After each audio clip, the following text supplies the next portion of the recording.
I have to admit to being confused, befuddled, and sometimes a little bit anxious. And I think some of you are too. In fact, I talked to Phil about it this morning, and he is too. And it's understandable. We're all sitting here waiting for robotaxi to come out. That's our focus. Let's get robotaxi on the road. Let's get the stock back to 500. Let's make Randy look better in terms of his price targets. You know, that's what we're waiting for. And yet, what we're hearing about is a solar fab and a chip fab and chips in space. And now we've got Macrohard and a digital Optimus. And we're like, holy mackerel, what's going on here? Can we get this other job done? And there were people who said things like that over the last couple of days. And quite frankly, I've noticed a slight drop off in my numbers this week. And I think that's what it's about. Now you're here, so thank you very much for being here. But we do kind of get that there may be some frustration out there about finishing this task. You said, Phil, that you've got some of those same frustrations. Yeah, it's part. Obviously, we want things done yesterday, and I do believe this person named Elon Musk is also of the same um, point of view at the macro. I think he tries to move pretty fast on a lot of things. These are He's got a lot of balls in the air. He, unlike most, is capable of juggling a lot of balls in the air. So we need to recognize a little bit that we're not the same. That he can in fact multitask better than most. I call it multi-focus because I think it's less about swapping tasks rapidly. It's really about he can get very focused on something and then he can move off it and get very focused on something else, and he doesn't have to carry the baggage like most of us do from meeting to meeting. Um, he's his own worst enemy in that he sets up this beautiful future that circumstance comes along and dictates changes of plans, and then he doesn't necessarily describe that the plans have changed. Right. And so we're all left holding the bag or explaining for him. Now, I can explain for him in certain ways, uh, understanding the engineering discipline and things I've been through in my personal career. I know it is very, very difficult on a project that has a long timeline gives it a lot of chance to have a longer timeline.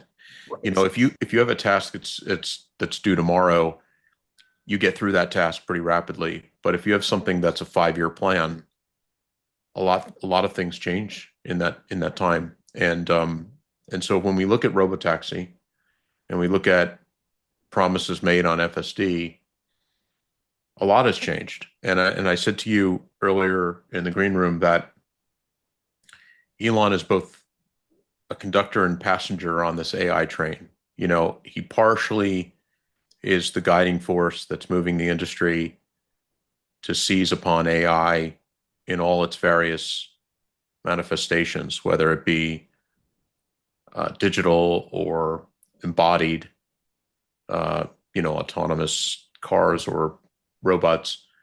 But at the same time, he's also a passenger. He doesn't get to decide everything, and things come along are that present as opportunities. Not just distractions. Some things are distractions, but things that present as opportunities. Right. And so we're going to talk about that in a minute, of something that came along that presented as an opportunity that I wouldn't say derailed this train, but I would say set it on a different track. Mm-hmm. And sometimes, to keep this analogy running, that track is a faster destination to the city. And we as passengers on this 30-hour journey from city to city have to take some recognition that we're cutting out 5 hours. But, we're starting to look at this train and it's climbing another mountain and it's going over these passes. And we're like, are we ever going to get there? We're used to this other route. This other route had familiar things along the way. Now we're on a route that that may shorten the timeline, the journey, but doesn't look familiar to us. And I think our job here, or I feel like my job, at least in this regard, is to explain that, to explain why I'm not worried per se. I'm just I'm anxious but not worried. It's a different thing. Like, in other words, I'd love to see Cybercab deployed. I'd like to see the whole robotaxi network open up. I'd like to see all those things. But I also recognize that a month or two makes no difference to the ultimate destination at all. In fact, much like my train analogy, I think if they do the right thing, and I think I know what that right thing is, that it will probably shorten the overall timeline for deployment. And that's where we are. You know, we're at that juncture that, and we'll explain this, what Musk has seen and what's causing him to course correct and take a different track that I think, leads to a better. It's in a way, my analogy is kind of messed up in the sense that we're not arriving at the same place. We're arriving at a better place, or said another way, maybe the track A would have never gotten us there in the first place. Yeah. You know, and sorry for this silly analogy, but I think that it colors the reality here. You know, if without AI being the thing, or I will tell you that having worked on a vehicle program for 5 years plus at Rivian, the journey is long and hard. And there are many, it's sort of like, I remember people talking about, like, geez, look at the settlers who went cross country just to get from, covered wagons, and they arrived with, different families and different kids, and, a lot changed. When you have this long journey, a lot of things come up as opportunities, and you have to be incredibly, you have to make very right choices, because if you take every opportunity, you're 7 months into a hardware program and a better processor comes out, or you have management telling you, can we switch from DRAM to this new thing? It's half the price, and the engineering team knows, the hardware team knows, that's effectively a reset, a board redesign, and then all the unaccounted for things. Like, for example, maybe they've got this board and they're bringing it up, and the bring up of a board takes sometimes as long as the design and fab of the first units, and all of a sudden, management comes in and says, swap this processor. At Rivian, for example, when we started, we designed the hardware for all the major ECUs, and for the most major ECU, which is called the XMM, which is the thing that runs all the displays, we originally picked the Intel processor. Now, there's a reason for why we picked Intel. At our choice was NVIDIA. They didn't want to talk to us at all at the time. Qualcomm didn't want to talk to us for other reasons, because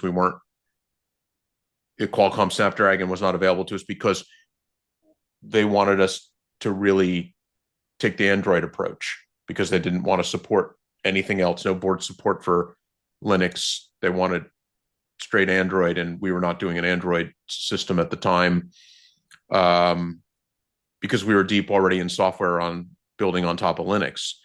And so we picked Intel, and somewhere along the way, Intel pretty much shut the door on us. Now, that was an easy choice. We didn't really have the choice. They said, no, you're going to be a low volume, you're an overrun in our factory. Practically, we're not going to support. We can't.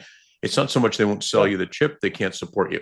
So it's a long way of saying that, we had to redesign that board on 3 major processors in the course of 2 years. 3 major processors, which Yeah. is effectively a board redesign, because anybody that knows that once you place the processor is the key element, you Yes. put that on the board, and every piece of IO has to be rerouted and changed. And you can keep some of your other chips, but you may have to interface them differently. And eventually we went from Intel to an NXP processor, finally, believe it or not, to Qualcomm. And by the way, along the way, NVIDIA came to the table saying, we'd love to support you Mm. because we now know that you're an important, interesting company. And I guarantee, or I absolutely know with certainty that management came to us and said, how could we use that NVIDIA processor? So it's a long story, but what we have to do here is we have to recognize that these big projects, which Elon is always in on very big projects, and they are very much physical projects, meaning we are delivering, Tesla or XAI, or I'm sorry, SpaceX, effectively is delivering hardware, and in case of vehicle platforms or something like Optimus, where vehicle platforms are hard. They take a long, long time. Optimus is even harder because it doesn't even have a supply chain to draw on. So And then all you these and then things. you make all of it harder in that everything that Tesla has developed so far, there's never been anything like it. It is, he's described, landing a rocket as a very hard project. Yeah. But that the Optimus is harder than that. The hands of the Optimus are harder than that. Yeah. So these are big things that have never been done before. And the thing about it is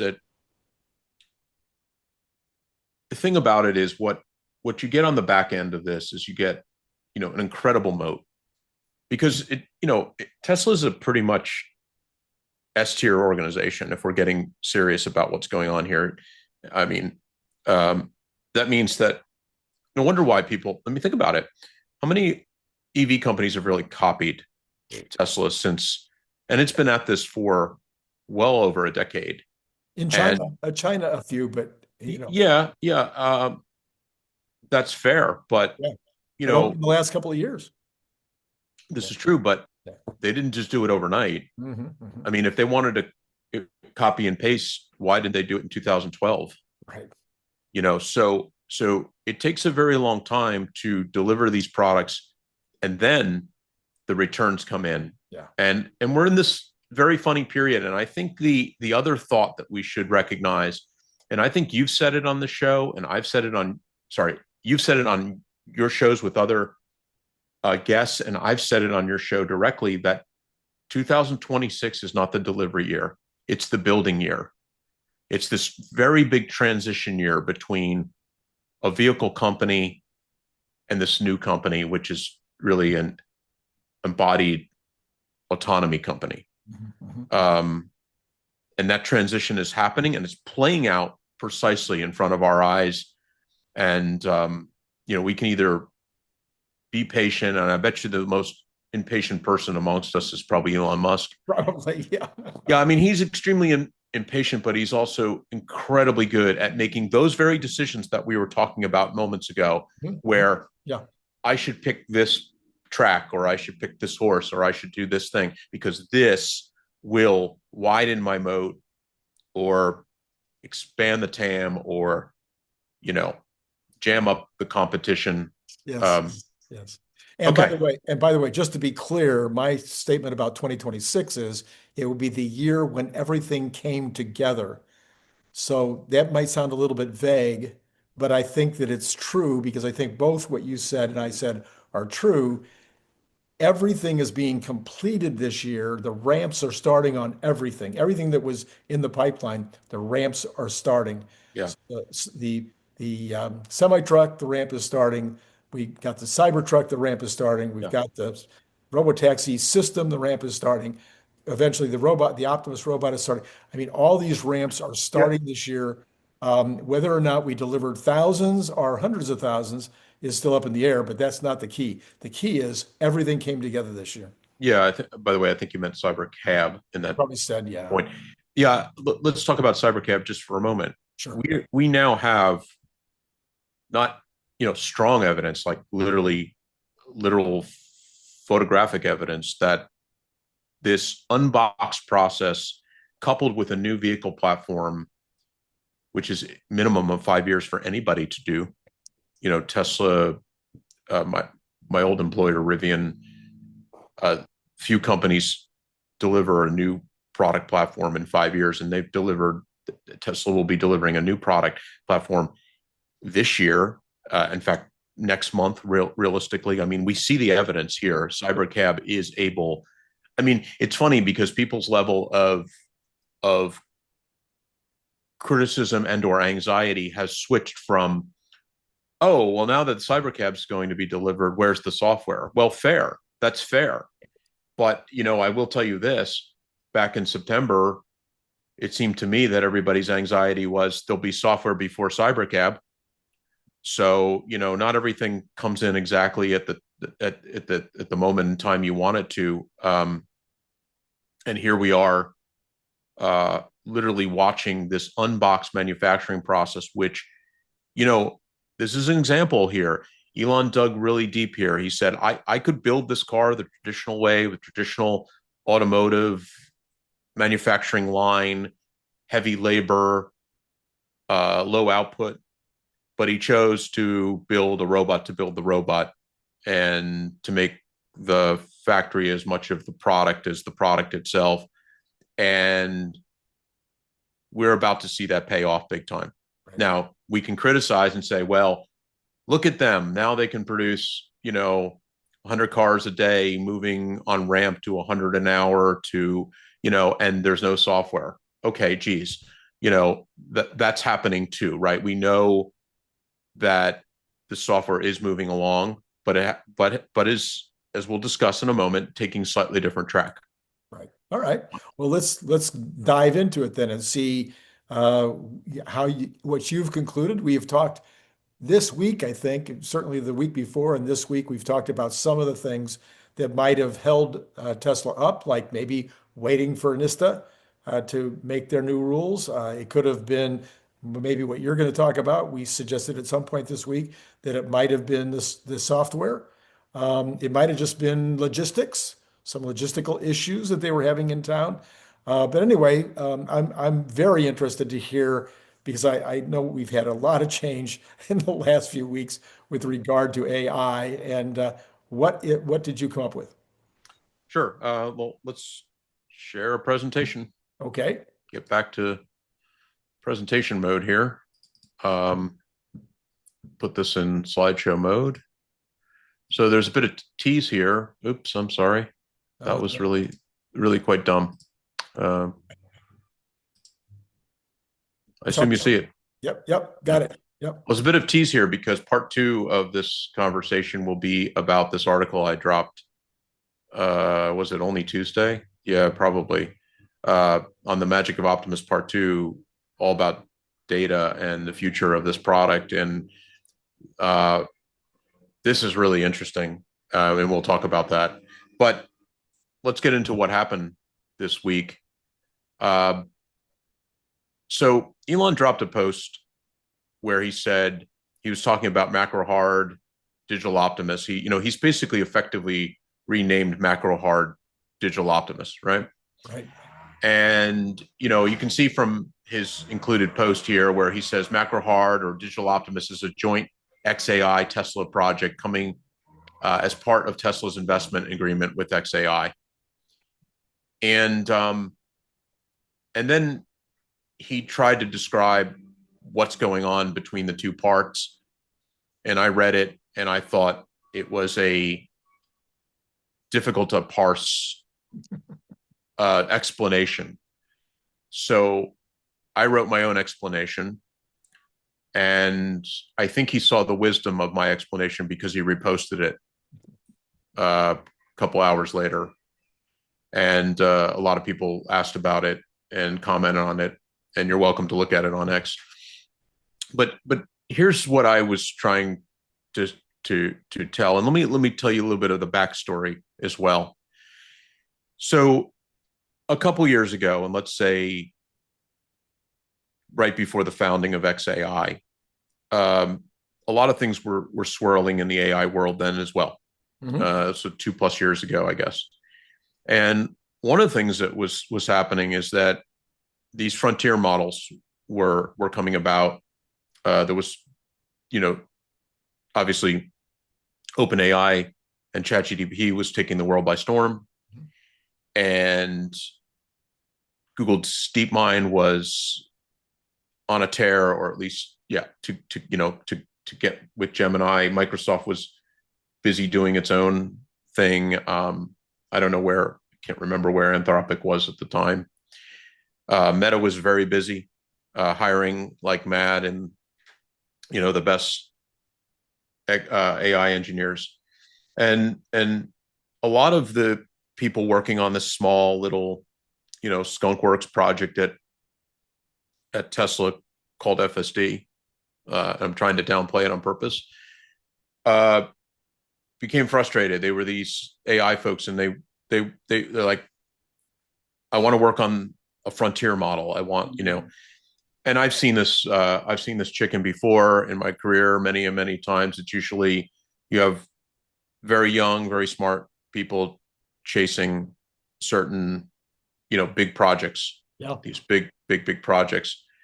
And so Elon was feeling this pressure because a lot of his engineers were AI engineers were departing for these greener pastures at these companies doing these frontier models, and for other reasons, not that we need to discuss today. Elon decided, you know what, I should build a frontier model as well. I will form this company called xAI, and we will go and build Grok, and we will, take the hill.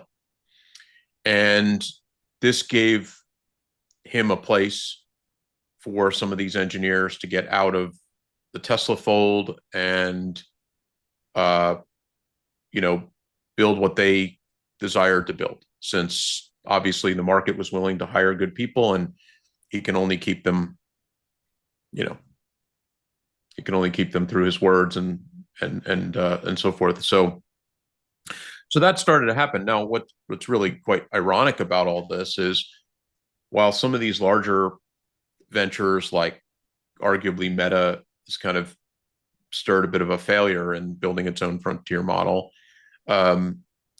this small Tesla AI team grew with some of the best people still at this vision AI based task, real world AI, and got it into a place where I think from it garnered respect from the AI community at large.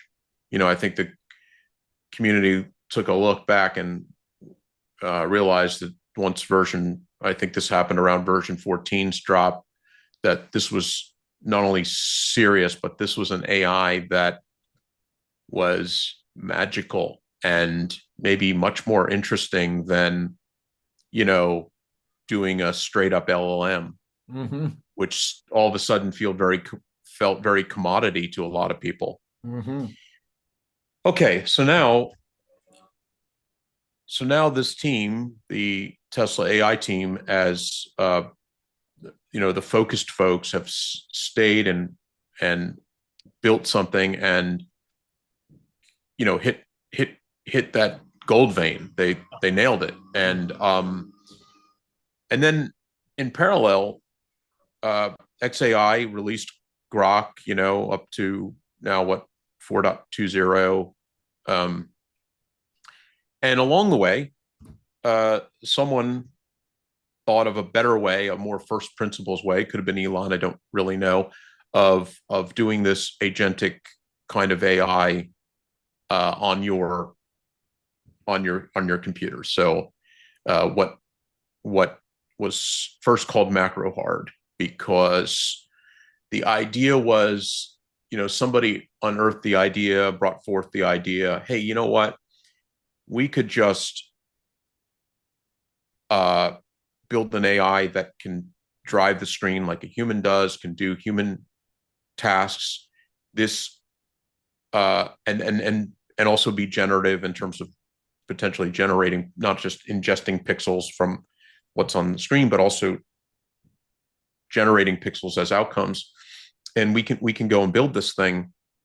And they called it Macrohard because it was effectively a tongue-in-cheek assault on Microsoft, right? It was a way of saying, replace the micro with macro, replace the soft with hard. What do we have? We have a tool that could effectively render their software ecosystem as an extinct dinosaur, you know? Right. Okay, so now pulling the story fully together, as this Macrohard thing got off the ground, you know, a bunch of smart young engineers wanted to build a vision-based AI. Well, over here in this other company called Tesla, there exists a world-class vision-based AI. And Musk, being chief engineer effectively at both companies, could see this problem developing in front of his very eyes. And to further this story,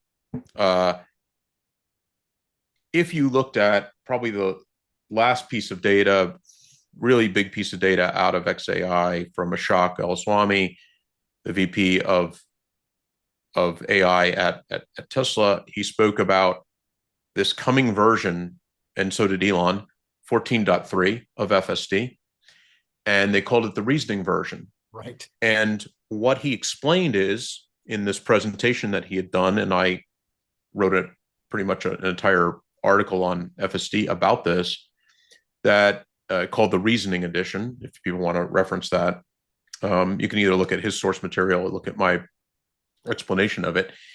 He started to talk about the fact that, hey, we've got this incredible vision-based system, and now for both debuggability and reaching the finish line, we're starting to output reasoning tokens, his words, reasoning tokens. Mm-hmm. And what he was attempted to say is, instead of just outputting acceleration, a value for acceleration, braking, and steering angle as the primary outputs of, you know, you got this pixel stream coming in from the 8 cameras, and you've got this output. We also output, Tesla, we output these reasoning tokens. And it allowed the system to be, you know, what people might call as introspective. It was able to talk about itself. It was able to say, I can tell you why I took a left-hand turn here. I can tell you why I decided to go through that yellow light as opposed to hitting the brakes hard and stopping. And that gave them, the Tesla engineering team, the opportunity to debug the system, because it's incredibly hard to debug these AI tools. You need to kind of let the system explain itself. And then they realized, you know what, we can take this to the next logical level and tie this up with a new release, 14.3, which will be the reasoning edition or of FSD. And now, why would you do this? Because some of the last tail, the long tail of driving problems need some kind of human intuition or reasoning as to why they do the things they do, you know, or you know, it's not good enough just to have an incredible perception stack and knowing dynamics, you know, good vision, and knowing the dynamics of the environment. You might want to actually, let's use the word reasoning in a very simple way, reason our way through some of these problems. Example, where should I park in a parking lot as a car if my destination is a shopping center?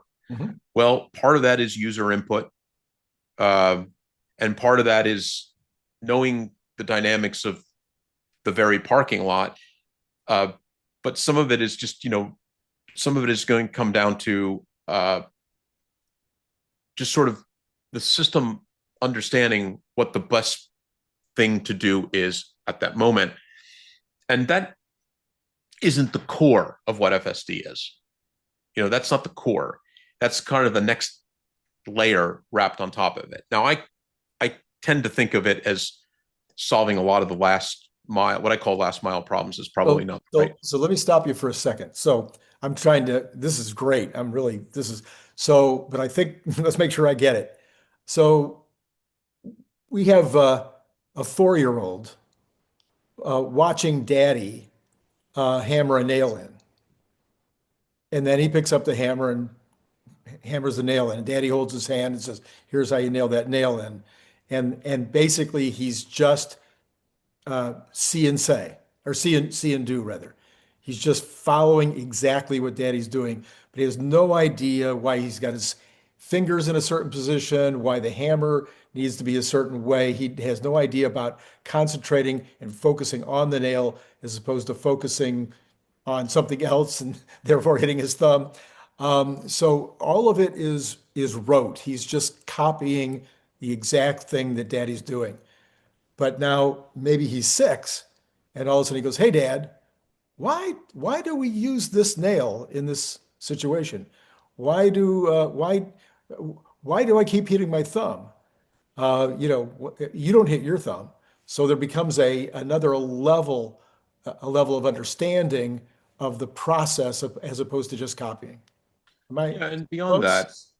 and that's pretty good. I said beyond that, it's imagine you can reach into a bin of information now, and you can know the difference between Yes. galvanized nails. Um, Yes.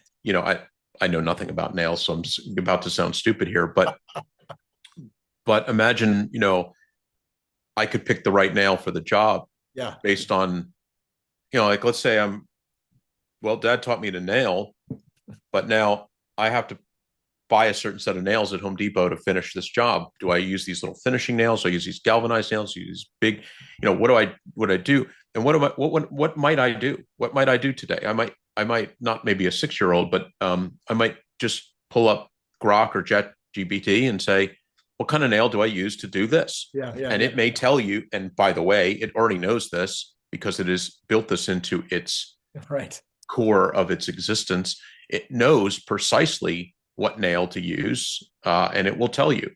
And okay, so imagine now your vehicle is,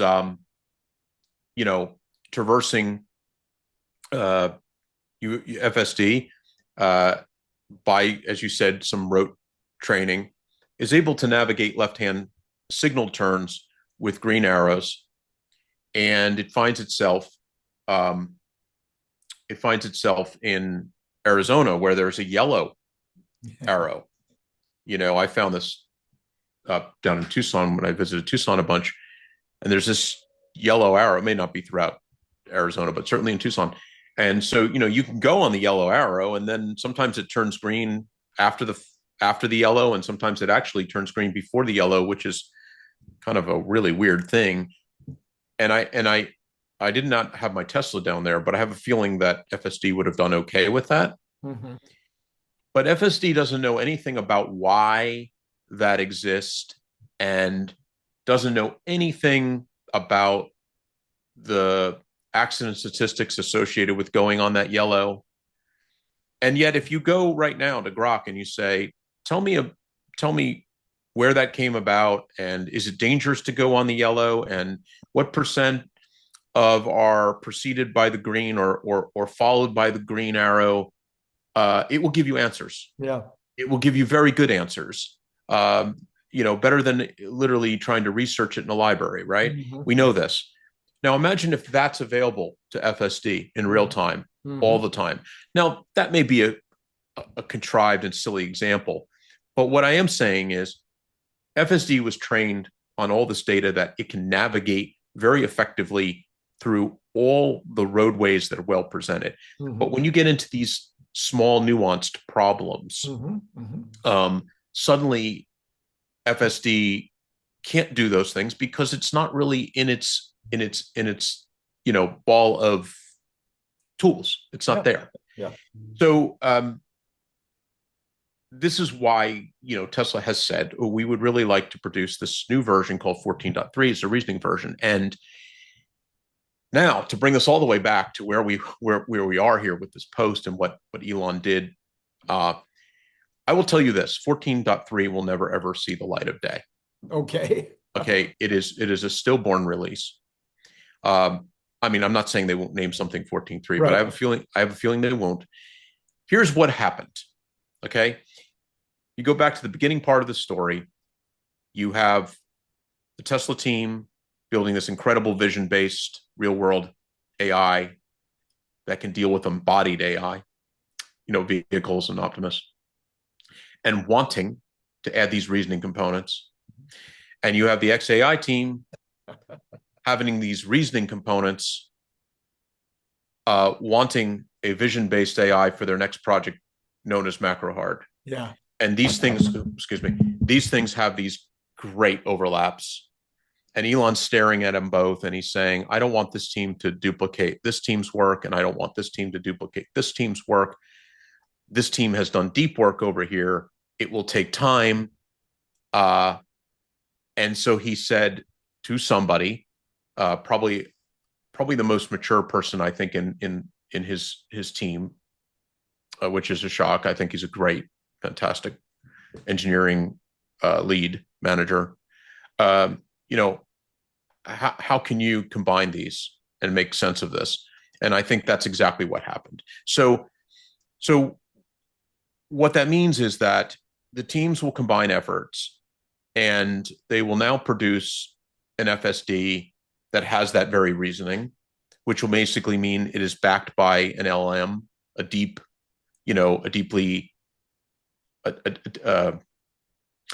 LM with intelligence, right, and quote reasoning capability. You can define that word reasoning any way you wish. And what we can talk about Digital Optimus in a second, but aka Macrohard. But in terms of FSD,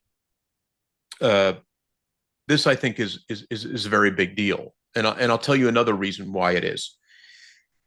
We have all talked about this a lot, about Grok integrated into the FSD experience, right? We have talked about this. Yep. And right now we have this instance of Grok in the car, and it is loosely coupled to the car. It knows things about, you can ask it to, hey, Grok, direct me to the San Francisco airport, and it will set that up in navigation. You can ask it, hey, Grok, how many miles left on the battery? And it'll tell you, 214. So it has some coupling to the car, but it doesn't have deep coupling. And of course, all the inference is not even done on the car. It's done at a data center somewhere. So in other words, when you ask it a question, literally to do the car-based, I mean, it gets data from the car, but the heavy lift, all the inference is being done somewhere in the cloud. And so it's not the right plumbing yet. And if we believe that even in the robotaxi experience, or maybe more particularly in the robotaxi experience, that we need voice to be the primary interface at which how we deal with the car. I believe this 100%. Yeah, I do too. I believe that we need to be able to say, no, not this home. Yeah. Just like we direct an Uber driver, that's not my house. Yeah. I'm the next home, or drop me off in front of the Home Depot, not the Walmart or whatever else is in that shopping center. So if we believe all that, if we believe that we want to have that dialogue with our cars, and that to us would make our cars seem more intelligent, or our robotaxi experience be better and more intelligent, then we need to have this thing integrated at a much finer level. And I think this is what is going on here. So if we take this in a narrow, what does this do for Tesla? It allows Tesla to bring in this reasoning component and all the knowledge set that it has, and make it part of FSD at its core. And so the thing in FSD moves from just a task-based model, albeit very good, to a task plus reasoning model.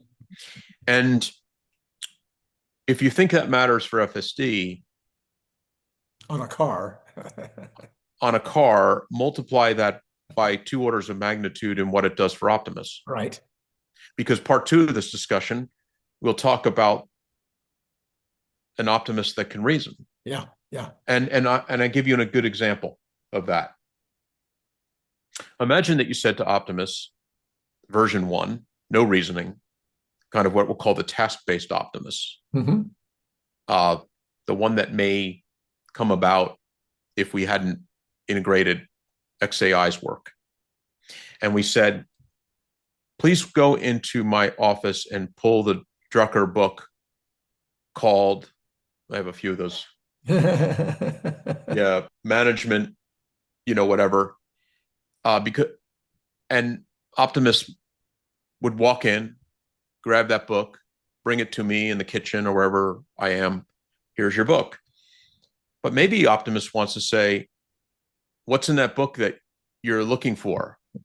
Oh, I'm looking for capital deployment, blah, blah, blah. Oh, but that's not in that book. That's in the other Drucker book. Do I have that book? Yes, you have that book. But he also wrote about it in a book that you do not have. And I can tell you about that as well. So what would you like me to do? Well, go get the book that actually has the section that I want. And also, I'm going to ask you some questions that are in the book that I don't have. And also, could you buy me a Kindle copy of the? Yeah, I mean, so you imagine what I'm saying here is we're moving way past. I think the reality of Optimus, albeit may have incredible dexterity, all those things that Elon's promised about the hands. Imagine it walks itself into a factory, and I'm going to take this example and run with it in a second, and you'll see why. Imagine it walks itself into a factory, and it's tasked on sort of rote tasks of, bring these parts to station A and repeat that process, until we're done for the shift or whatever. Here we have this robot, extremely capable of lifting the box, moving it, doing all these little tasks, these subtasking pieces, delivering the box, not spilling the contents, maybe unpacking the box, doing all these things. But there is no reasoning involved. There is no, there's no sense of, at what rate do I bring these objects? Like it sees, maybe it can move them every 7 minutes, but the line is consuming them at 6 minutes. So the line is starved at that 6-minute mark. And if it just picked up the pace a little bit or asked another Optimus to join in, it could meet the line head on. But how does it know that? Or maybe when it approaches the objects in the box, in terms of desiring, what kind of strength or what do I need to pick up these objects? Maybe it could ask, it could know what is this object? Just like what's in the Drucker book. So now we have this opportunity to add this deep knowledge set and reasoning elements that we're familiar with in these, LM style tools to Optimus and integrate it with the vision-based AI system. So we see this, potential convergence, and it matters big time in Optimus. It changes that product from being, a Boston Scientific science project to a bot that can do tasks that humans can do and can reason through that tasking like a human does. That's why I call that a big deal, transformative. So what does this mean? It means that from a Tesla perspective, we get a full self-driving stack that is both complete in that last mile and all those little reasoning examples. We also get an FSD that has a moat that is so deep and so wide that no other company will catch it because everybody else is just chasing perception and planning, whether they're using AI or not. They're just chasing they're light years behind Tesla, and they're chasing the tail of Tesla's AI and not the head. And now the head is this new thing. So does it mean it impacts timelines and delivery of FSD for cybercab, aka robotaxi? I don't know the answer to that. I suspect in some ways it does, but much like our earlier discussion, it's taking a different track. Maybe it arrives sooner at the station. Yeah, yeah. Yeah. And then maybe this is for the next show, but maybe it's another tease. At the same time, the folks over at XAI wanted to have the real world content Yeah. and real world ability to drive the computer, as you pointed out. I thought that was a great way to say it. Well, And yeah, that, it is driving the computer. So yeah. I think it's for this show. Okay. If, Right. Okay. if people can hang in there. It's a bit more relevant to this post here. Okay. So now let's talk about Digital Optimus and its complement to Optimus. And I want to say this at the outset of this. I would like to say that Digital Optimus is really a subset of Optimus, and FSD is a subset of Optimus. Okay. In other words, Optimus is the super AI here. It's the big box because it is not only able to potentially do these reasoning components, have this deep knowledge base at its fingertips, have a memory, develop a persistence, all this, but it can do this in an embodied way. It has mobility, it has agency. Okay. FSD is essentially a subset of that, right? Because it's a more confined environment. A good way of thinking about it is Optimus can drive your car, but FSD isn't Optimus. Yeah. Okay. So now we have Digital Optimus. Now, what the heck is that? So before we say that, let's just repeat kind of what I'm saying here. Optimus is sort of the encasing AI of all of this. Okay. And Digital Optimus is a bit of a subset because just like I said, Optimus can drive your car. Optimus can also operate your computer. Okay. With this combined AI. So now let's talk about what that means. What is Digital Optimus? Digital Optimus is a means to effectively, it's sort of a first principles version of agentic on-device, digital device computers. So let me stop you for a second again. I'm picturing now, which I kind of did in the beginning, but I kind of let it go. And I think maybe this transitional piece will help the explanation. Can we imagine what you just said? In other words, Optimus is up and running. It can do all kinds of stuff. You just said, oh, it can drive your car. Yeah, okay. It can also come in, literally sit down at the computer, literally, or you're sitting next to it with your computer and it's sitting at a computer and it's watching what you're doing and now it's copying what you're doing. Would that be kind of a good transition piece into the completely digital version? Yeah, I mean the digital version to me is literally a subset. Yeah. And it, what it starts with is this important vision component. So what Digital Optimus is doing is it's reading the pixels on our screen at a literal level. What I mean by literal is it's not embedded inside each of the programs.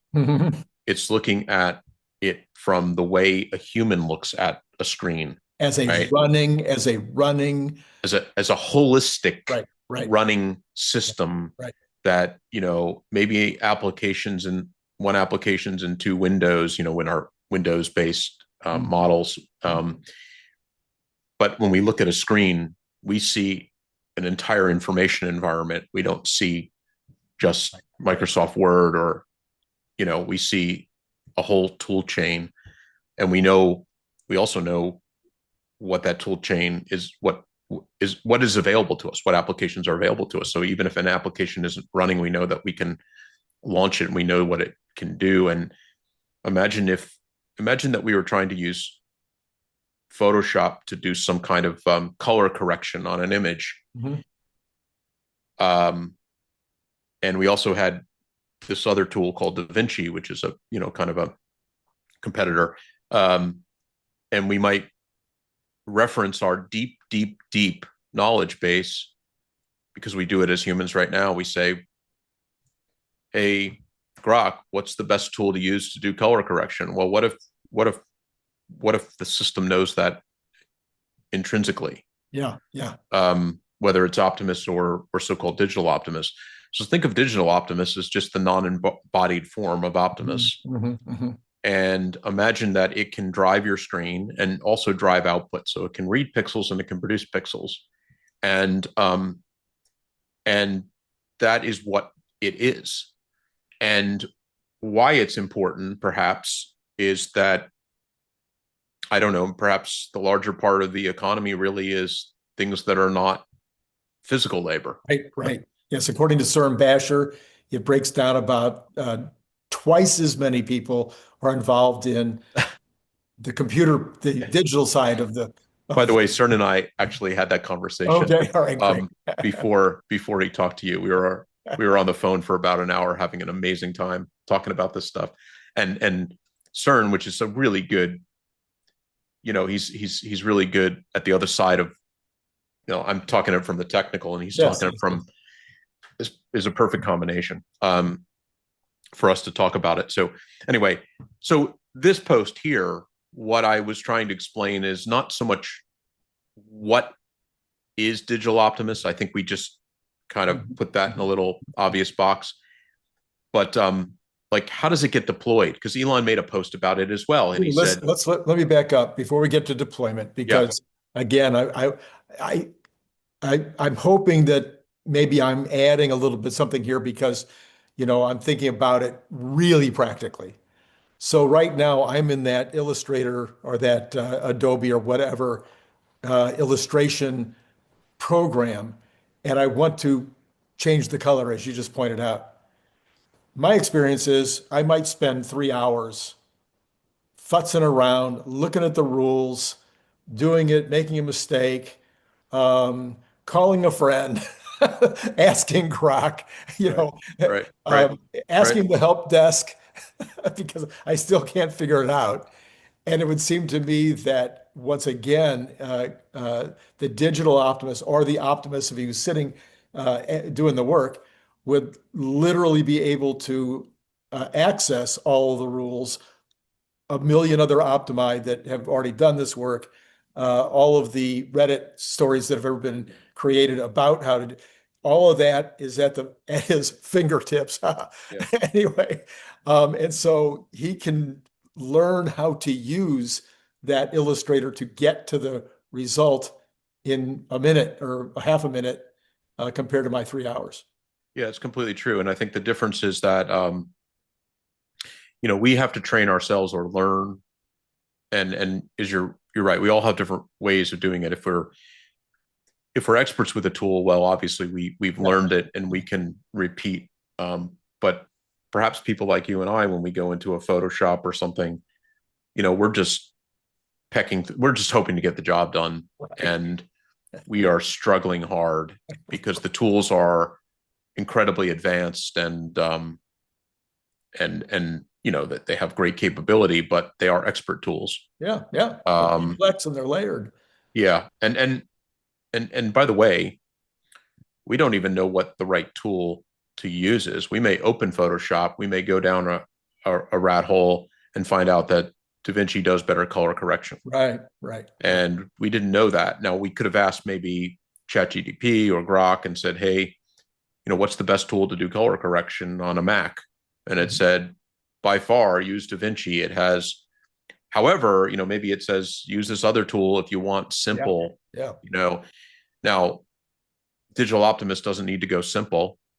It can use an expert tool because it has a knowledge base available to it, and it can, quote, reason its way through the complexity of it and produce the outcomes. So yeah, I mean, this is what it's doing. It's basically running our computers and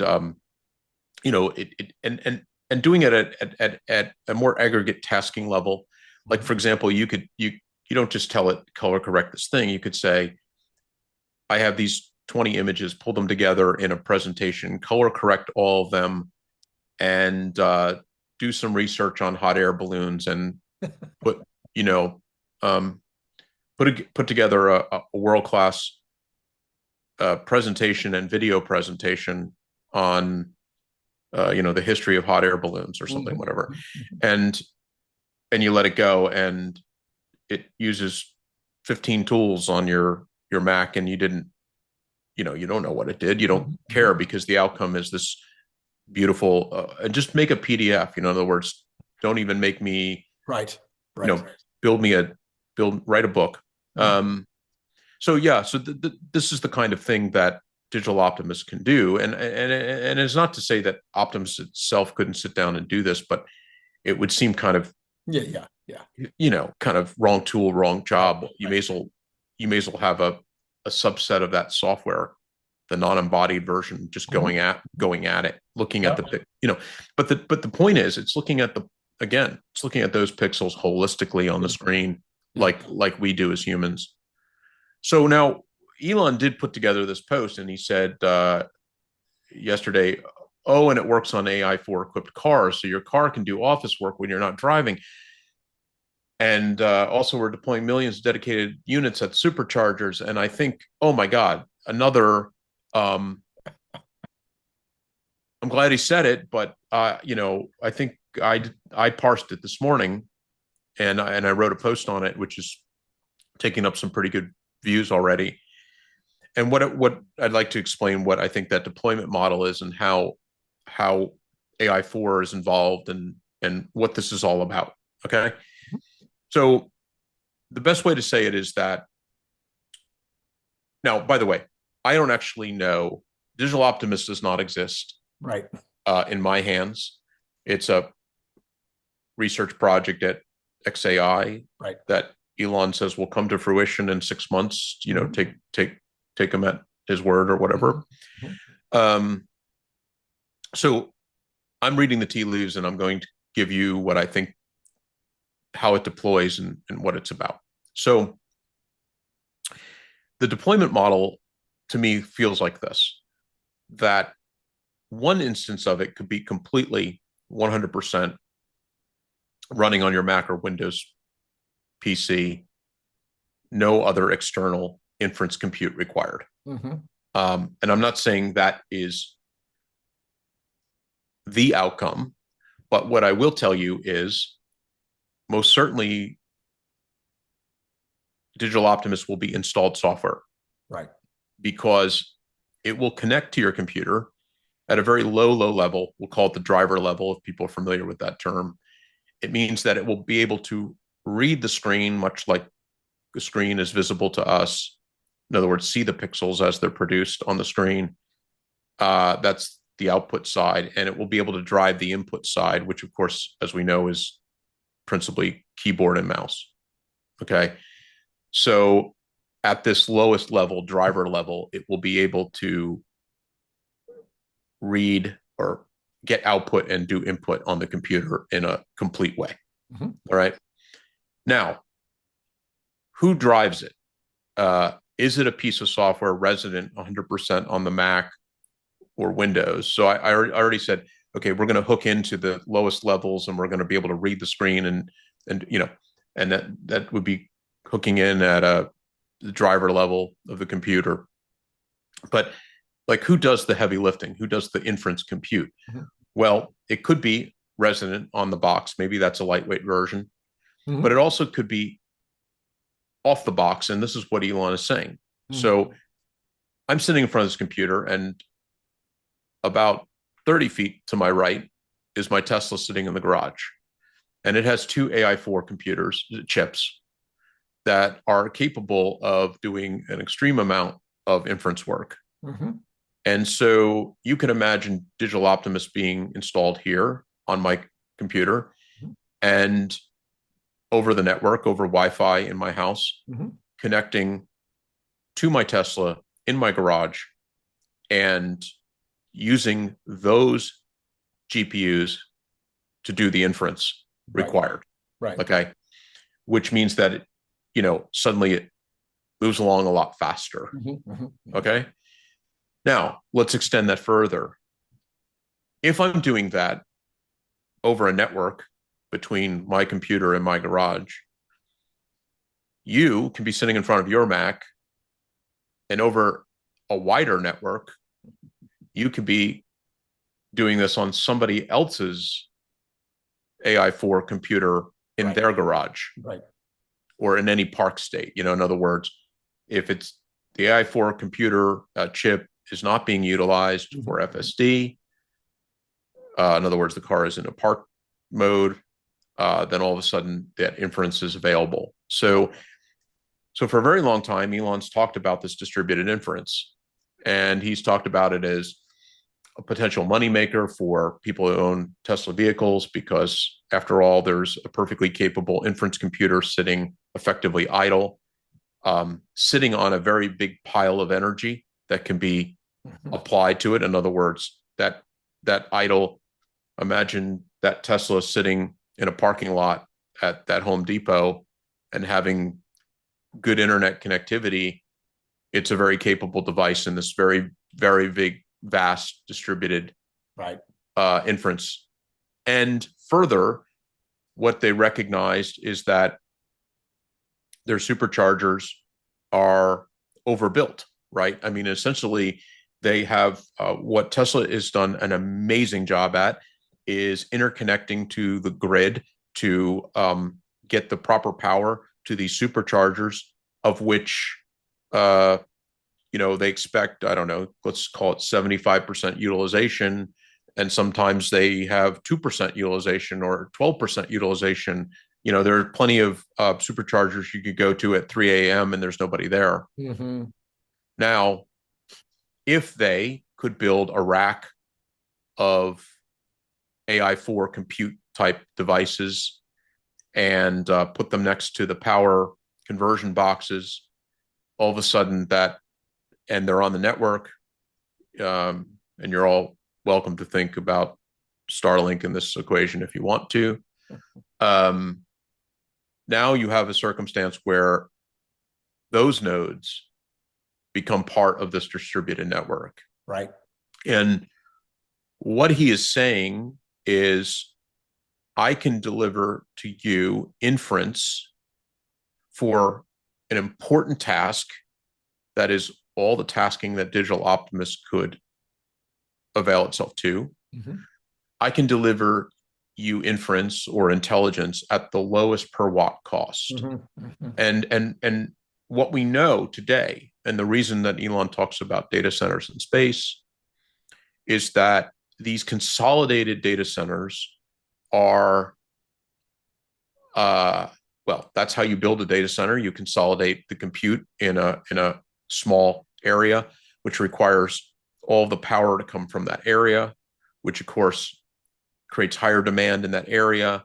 And just beyond the demand alone creates another supply problem, generally because you can't build too many of these data centers because you don't have the ability to interconnect to the power. And you can build behind the meter systems if you want. Those take time. You can ask for power interconnects. Those take time. I mean, in some places 3 to 5 years or more. So distributed inference is a really cool way. And in this case, distributed inference terrestrially, meaning like instead of thinking of the pie in the sky or literally space-based, model for inference, you can think of this fabric being local.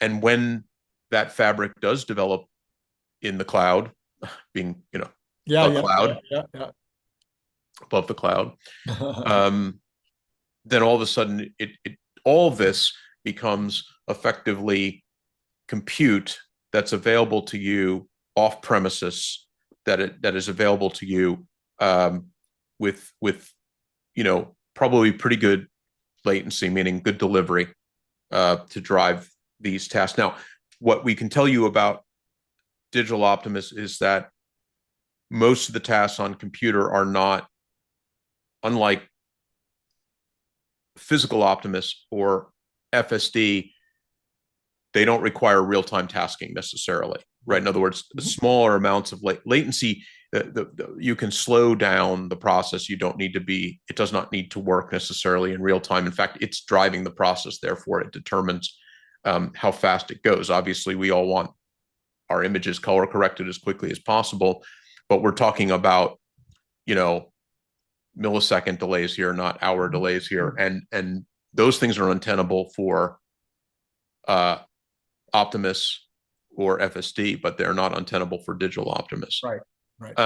So that's what I wrote about here. Now I just want to come full circle for a moment, and then we can put a pin in this or talk further. When we talked about Digital Optimus driving our Macs or Windows machines, we were also talking earlier about Optimus in a factory and suddenly having, more reasoning capabilities. Well, a good example of that Optimus operating in a similar way to Digital Optimus is, imagine that it's tasked with, or it finds itself in some kind of situation in a factory where there's an alert, like some temperature delivery of some chemical in some pipe and some valve needs to be manually activated. Of course, I'm making this all up. Sure. But the point I'm getting to is that now our Optimus can walk up to a screen of a computer system that may be built on Windows, it may be built on Mac, it may be built on Linux, it may be a proprietary system.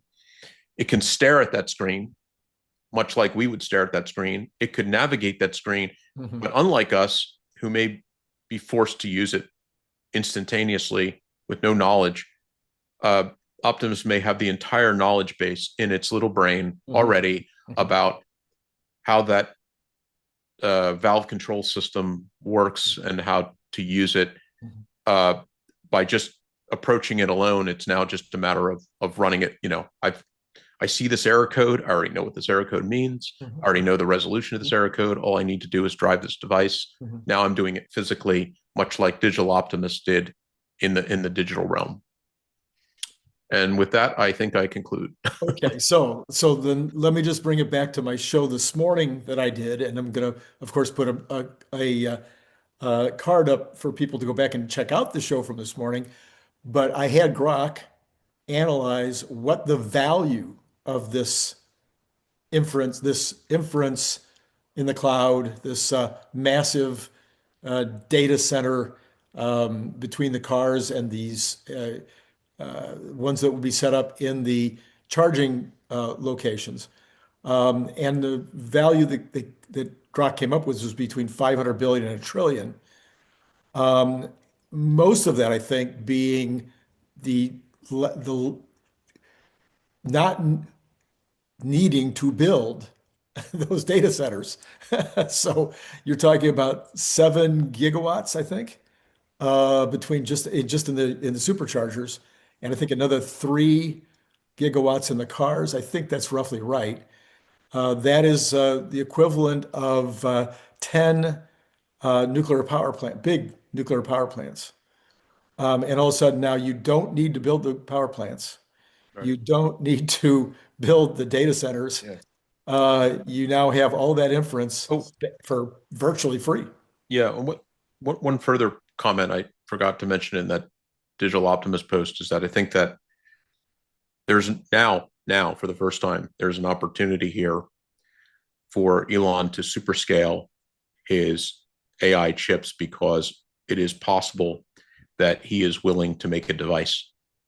And what I mean by that is, now there's another conversation about making a phone, but let's put a pin in that one. But what I mean by a device is that, today, NVIDIA makes a working, what do we call it? I forget the name of it. I'm sorry, but it's a local. It's a little mini computer that you can buy. Yeah. DSX, DG. Yeah. Sorry, and imagine that Elon, either through Tesla or SpaceX, I can't tell the difference anymore. Yeah, right. And that, of course, leads to another story. Discussion we're not having. But the point is that now, just as I said, it can be a network device. It could also be a direct connect device that, to your computer, or frankly, there is a place here that this very device could run generatively operating systems other than its native operating system, and therefore do all that tasking locally. So when I talked about, installing software on your Mac or your Windows PC or Linux, it could be that that's all emulated as well, at the core level, inside your vehicle, at the superchargers, and maybe in the small compute device sitting. So not only, at that point, not only do you obviate the need for, you don't necessarily, if it can emulate an entire operating system and its software packages, now you're in a very, very different place in terms of dismantling companies like Microsoft, for example, right? Because now you're just emulating the software itself at a different level. That's the extreme first principles model of this. And by the way, people have talked about that, so it's not right. That's not new. Yeah, that's not. It's newish. It's like I don't months or something. I don't expect. I do expect. I could be wrong, and I might be taking. I do expect this digital Optimus to hook into today's computers and drive today's computers, and rely on today's computers and the software installed. But there is definitely a pullback from that, where it says, well, I don't need that at all. I can completely generatively build. If I understand how Word works or PowerPoint works, I can just generate outcomes, and I don't need the principal tool. So I don't need the operating system. I don't need the tool. I don't need the software. I can just go at it by emulating 100% of it, and maybe that's where they end up. If they do, then obviously their original goal of calling it Macrohard makes a lot of sense. But on the other hand, if they just hook into your computer and use your computer more like a vision-based device, that's effective too, and therefore it still gives room for this, for Tesla or SpaceX to build this little mini, inference computer. Because after all, if it's suggesting that in that post that it's going to do it at superchargers, it means that it's building this little. Today we have these two AI4 chips in a, if you buy a Model Y tomorrow, you get a system with a major ECU that has, obviously there's a CPU there, but there's also two of these inference chips, two AI4 chips, and they're used as redundant chips for full self-driving, right? And of course, as we've just discussed, when the car's not doing that, these things can be used for inference as well. And so now imagine saying, well, I need to rack mount these things. So Tesla could take an easy route out and say, well, let's just use the same board and just that are actually in the cars, not worry about some of the overhead extra pieces that are there, and just rack mount them. And I'm telling you that, and by the way, they've already done this. Why do we know they've done this? Because there are 40, 50, 60,000 of them running at Cortex right now doing reinforcement learning. Yes. Right. So those are other shows and other topics. But basically, in order to train every FSD version, we need actually the inference side. It's inference within training. We've talked about that in previous shows. So they already effectively know how to rack mount those types of things.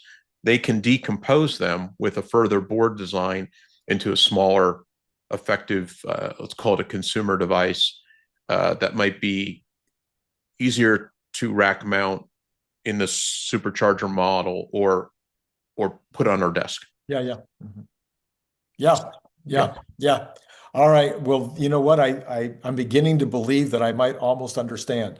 I think I'm on the verge of understanding. We'd love to have your comments below if there's still questions that you have with regard to all this, and we'll try to get to those questions, as well as maybe we got something wrong. I doubt it. I mean, no, I mean, it's Phil. I'm If it was sure. just me, I so, and I meant that in the most, Phil is not going to get it wrong, but I might. That's what. Oh no, I'm going to get a lot wrong, but Or did you? Are you going to get it wrong? But no, I mean, Elon keeps going. You're right. You're right.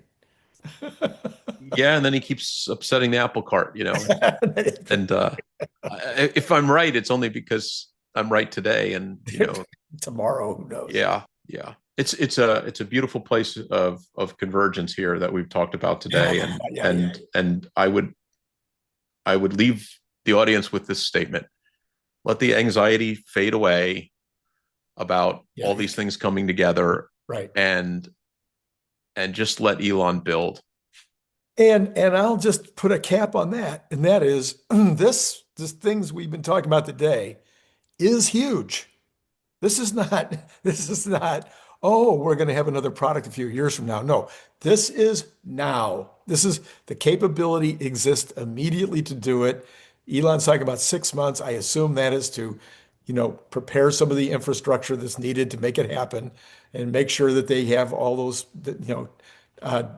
T's crossed and I's dotted. But no, this is not a futuristic thing. This is now, and it gives Tesla and xAI a lead, as Phil said a few minutes ago. This is a huge moat. This is what we've been talking about all along: the combination of physical and digital knowledge, which is most likely to get to AGI. We have to stop sometime, Phil. I'm going to stop it Yeah, there. Hey, let's Phil, stop. thanks as always. Okay. And to all of you out there, it has been great talking to you.